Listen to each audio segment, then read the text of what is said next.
Destination. It's a serious address designed to allay those Vietnam fears. Evening, 16th of January, 1991. While the world waited, while Saddam stalled, more damage was being done to the fragile economies of the Third World, the emerging democracies of Eastern Europe, to the entire world, including to our own economy. The United States, together with the United Nations, exhausted every means at our disposal to bring this crisis to a peaceful end. However, Saddam clearly felt that by stalling and threatening and defying the United Nations, he could weaken the forces arrayed against him. While the world waited, Saddam Hussein met every overture of peace with open contempt.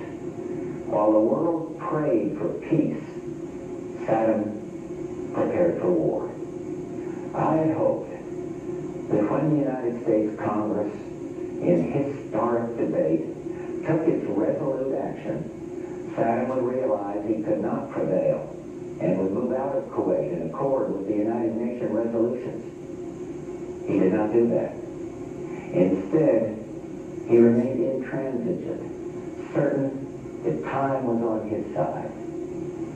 Saddam was warned over and over again to comply with the will of the United Nations, leave Kuwait or be driven out.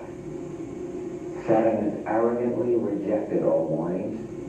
Instead, he tried to make this a dispute between Iraq and the United States of America. Well, he failed. Tonight, 28 nations, countries from 5 continents, Europe and Asia, Africa, and the Arab League, have forces in the Gulf area standing shoulder to shoulder against Saddam Hussein. These countries had hoped the use of force could be avoided. Regrettably, we now believe that only force will make him leave. Prior to ordering our forces into battle, I instructed our military commanders to take every necessary step to prevail as quickly as possible and with the greatest degree of protection possible for American and Allied servicemen and women. I've told the American people before that this will not be another Vietnam. And I repeat this here tonight. Our troops will have the best possible support in the entire world, and they will not be asked to fight with one hand tied behind the back. I'm hopeful that this fighting will not go on for long, and that casualties will be held to an absolute minimum. This is an historic moment. We have in this past year made great progress in ending the long era of conflict and Cold War. We have before us the opportunity to forge for ourselves and for future generations a new world order, a world where the rule of law, not the law of the jungle, governs the conduct of nations. When we are successful, and we will be, we have a real chance at this new world order, an order in which a credible United Nations can use its peacekeeping role to fulfill the promise and vision of the UN's founders. We have no argument with the people of Iraq. Indeed, for the innocents caught in this conflict, I pray for their safety. Our goal is not the conquest of Iraq. It is the liberation of Kuwait. It is my hope that somehow the Iraqi people can, even now, convince their dictator that he must lay down his arms, leave Kuwait, and let Iraq itself rejoin the family of peace-loving nations. Thomas Paine wrote many years ago, "These are the times that try men's souls." Those well-known words are so very true today. But even as planes of the multinational forces attack Iraq, I prefer to think of peace, not war. I am convinced not only that we will prevail, but that out of the horror of combat will come the recognition that no nation can stand against a world united.